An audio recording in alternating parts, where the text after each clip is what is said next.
We don't need you. I'm going to live with my lover, so get out of here. To me, his wife, feeding milk to our 1-month-old daughter, my husband coldly declared. He changed completely as soon as my father passed away. What do you mean? We have a baby. I don't need that monkey. With a cold gaze towards me, my husband forcibly threw me and the baby out into the pouring rain. With no one else to rely on, I found myself trembling in the park, holding the baby. But it was my despised mother-in-law who came to my rescue in such a dire situation. Come on, let's fight back. My name is Anna, 32 years old. I supported my father, who was the president of a small family-owned company, as his secretary. I got married to Charlie, who was an employee there, and we had been living with my father in my hometown for 3 years. I'm shy and can't even talk to people on my own, but Charlie is outgoing and proactive. I was drawn to him, and it took only 6 months from dating to marriage. Even after marriage, Charlie was kind, and I was happy. Little did I know it was all a facade. My mother passed away when I was young. But I never felt lonely because I received so much love from my father. However, it's not like I didn't want to depend on my mother, I just couldn't say it because I didn't want to hurt my father. So, I was looking forward to visiting Charlie's house before marriage. I imagined a kind mother-in-law, but she turned out to be surprisingly strict. She was a woman full of vitality, studying while being a housewife and passing difficult national exams, completely different from my gentle and quiet father-in-law. When I timidly greeted my mother-in-law. Speak louder and clearly. I can't hear you. When I was considering quitting my job to focus on housework. You can't quit. You learned management from your father, so it would be a waste. You can balance work and housework. Although it was Charlie to take over the company, my mother-in-law insisted that I shouldn't quit my job. Moreover, even when I helped with housework at my in-laws' house, harsh words were thrown at me. You're too passive. Being obedient is different from having your own opinion. Speak up for yourself. Every time I met my mother-in-law like this, I was scolded, and I became depressed, but Charlie comforted me. Sorry. My mom has always been nagging. I've been scolded a lot too. I have nothing but bad memories. We decided as a couple to keep our distance from my mother-in-law, and we didn't meet her after that. I thought I was fine as long as I had my kind father. However, about a year after we started living together, my father began to show signs of fatigue and started spending more time in his room. One day, when I returned from shopping, I heard my husband laughing in the living room while on the phone. Really? My dream will come true soon. Just wait for it. Not knowing what he was talking about, I approached my husband from behind and asked, "Who are you talking to? What dream are you talking about?" Then my husband, who noticed me, became startled and raised his voice in a way I had never seen before. Don't eavesdrop on people's phone calls. I hate your lowly behavior. I didn't mean to. I'm sorry. After that, my husband started giving me cold looks when my father wasn't around. Moreover, his language became rough, and he started throwing things whenever he was even slightly displeased. I was puzzled by how different he was from before, and the thought of divorce crossed my mind, but I was pregnant with his baby. Hoping that he would be happy when he found out about the pregnancy, I told him about the baby, but I received an unexpected reaction. Huh? But it's too late to have a baby now. What do you mean? Aren't you happy? I'm not good with kids. I never expected him to say that, and I was shocked. Still, I believed that he would fall in love with the baby's cuteness once she was born. 6 months later, our lovely daughter Olivia was born. When my husband saw Olivia for the first time, his reaction was cold. She looks kinda ugly. But my father was overjoyed. Thank you for showing me such a cute grandchild. You're such a filial child. Even that strict mother-in-law of mine narrowed her eyes and smiled in delight. She's really cute. Innocent and pure. I could watch her forever. I felt so happy that I had given birth to Olivia. However, our happiness was shattered by a terrible event. When Olivia was about to turn 3 months old, my father suddenly passed away. I didn't know it, but my father had been given a year to live about a year ago. Actually, I was told about it because of the business handover. He asked me not to tell you because he didn't want you to be shocked, so he told me to keep it a secret. I see. He's always been an overprotective parent.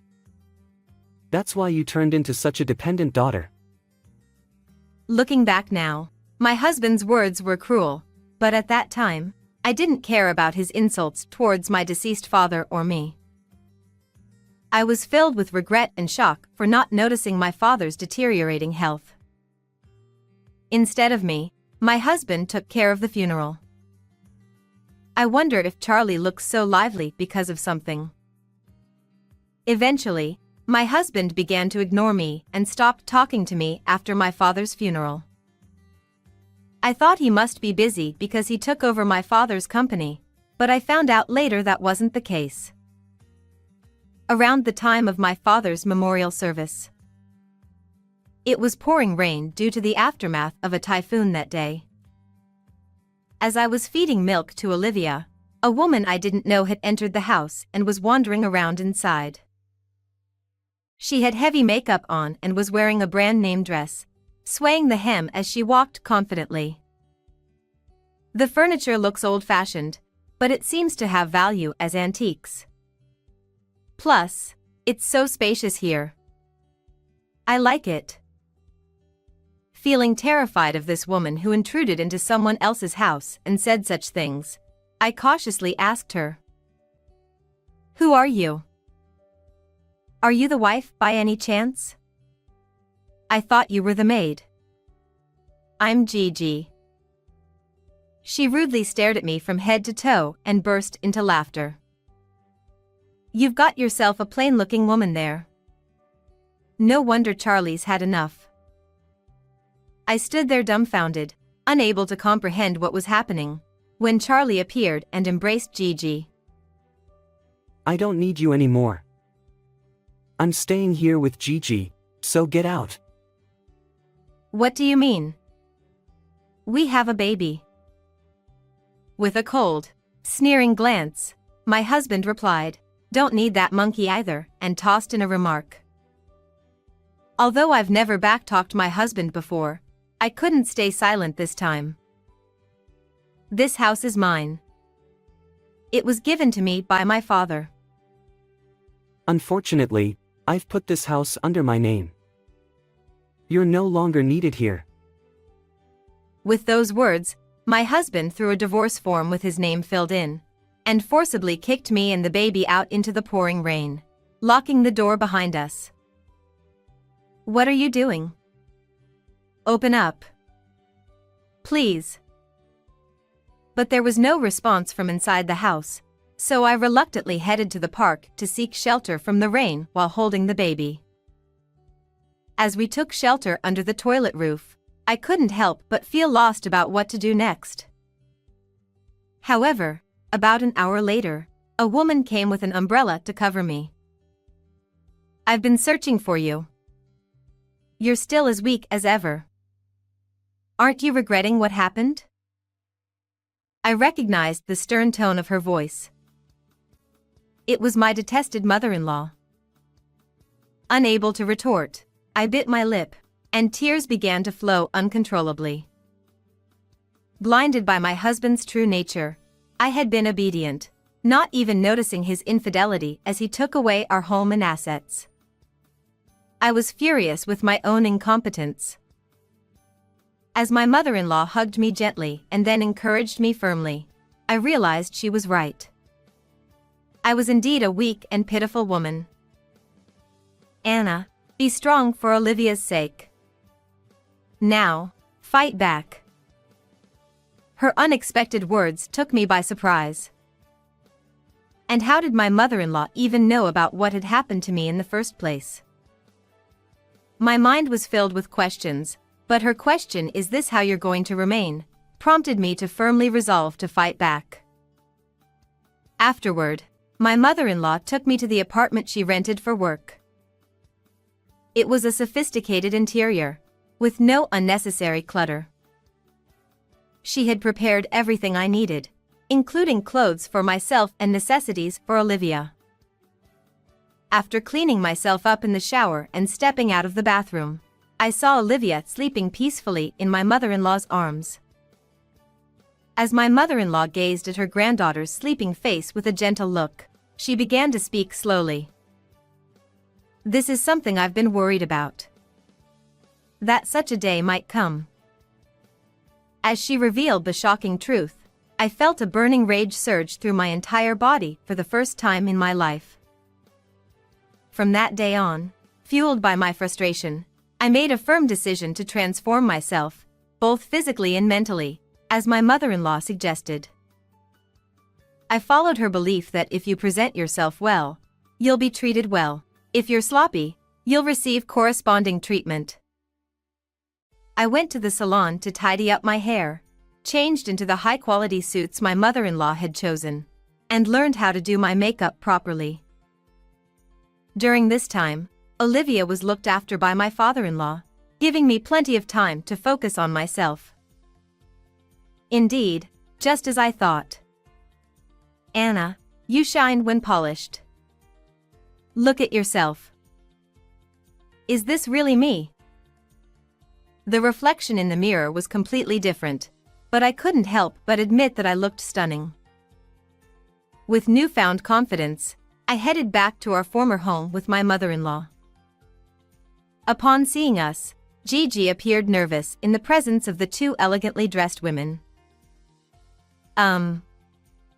Who are you both?" I couldn't help but laugh at the formal tone of her voice. "Huh? Charlie's mother and you're Anna?" Once she realized who we were, she hurriedly went to fetch Charlie from the back room, and when he rushed in, he was taken aback by my transformation. "You've become so beautiful. You're unrecognizable. I've come to talk about something important with Charlie." Even my bold declaration took my husband by surprise. I had discarded my weakness. At that moment, my husband turned to look at my mother-in-law standing next to me. "Mom, what's the sudden visit for?" "I'm here today as Anna's lawyer." As it turned out, my mother-in-law was a licensed lawyer. Driven by her anger towards my constantly cheating father-in-law, she had passed the toughest exam on her first attempt. I was grateful to have a strong lawyer on my side and declared to my husband, "I want my father's company and this house back." "What are you talking about now? Everything belongs to me already." My husband snorted arrogantly, but my mother-in-law remained unfazed. "I have a will entrusted to me by Anna's father. According to this, the company and all assets are to be handed over to Anna. In fact, my father, sensing something suspicious about Charlie's behavior hinting at infidelity, had consulted my mother-in-law. Worried about Charlie, who resembled my father-in-law, notorious for his past infidelities, my mother-in-law had a strict upbringing for him. But people's nature doesn't change easily. When my father consulted my mother-in-law about Charlie, she had already gathered evidence of his infidelity through a detective agency. Gigi worked at the bar my husband frequented, and their relationship had started even before we got married. Charlie and Gigi had been scheming to take over my father's company and assets from the beginning. However, because my husband was not showing his true colors, my father had installed surveillance cameras and was sending the footage to my mother-in-law. Knowing that, my mother-in-law came looking for me after seeing me being kicked out of the house. I thanked my father, who had cared for me until his death. But this house is already in my name. It's too late to change it now. You can't change the ownership without my consent. Did you forge documents with my seal without my permission? I'll sue you for this. It was at this moment that Charlie finally realized he was cornered and began to beg for forgiveness. Hey, Mom, I'm your son. Are you really going to abandon me for some other woman's sake? Help me out here. You're not the son I raised. Besides, I consider Anna my daughter. She also gave birth to Olivia, who is precious to me. I'm sorry. Mom, you're a lawyer, so you can help me, right? You're apologizing to the wrong person. Besides, even if I help you now, it won't do you any good. You need to face the consequences of your actions yourself. My husband looked lost at my mother-in-law's stern words, then turned to me. Anna, I'm sorry. I took advantage of your kindness. I'll break up with Gigi and let's start over again. It's too late. You've abandoned not only me but also Olivia. I can't trust you anymore. Upon realizing that she was also being abandoned after hearing our conversation, Gigi became angry. Hey Charlie, are you trying to break up with me now? You told me to wait because you have a good cash cow, didn't you? And I even cooperated by pretending to be Anna for the paperwork. Shut up. You're blabbering about unnecessary things. At that moment, Gigi and Charlie began to argue. Continue this at the police station. Please. Spare me the police. I'll return the company and the house. As I watched my husband cling to my feet crying, I couldn't help but feel immature for not seeing through such a man's true nature. Without saying anything in response, I left with my mother-in-law. Afterward, I filed for divorce at the city hall. My husband and Gigi were arrested for forging documents in collusion. My mother-in-law paid the $20,000 in compensation for my husband's infidelity and $100,000 in child support for Olivia upfront. According to my mother-in-law, Charlie would definitely repay her. The $15,000 in compensation I demanded from Gigi was also paid by her family, and I heard that Gigi was cut off by her parents after learning the truth. I started living with Olivia in my parents' house, raising her peacefully. I became close with my mother-in-law, and I admire and emulate her way of life. As for the company, I entrusted it to the vice president whom my father trusted until I return, and I plan to work as the president with the vice president's support once Olivia turns 1. From now on, I'll live by the lesson of my mother-in-law's words: a mother is strong. How was this story? Please subscribe to the channel as well. Well then, see you in the next video.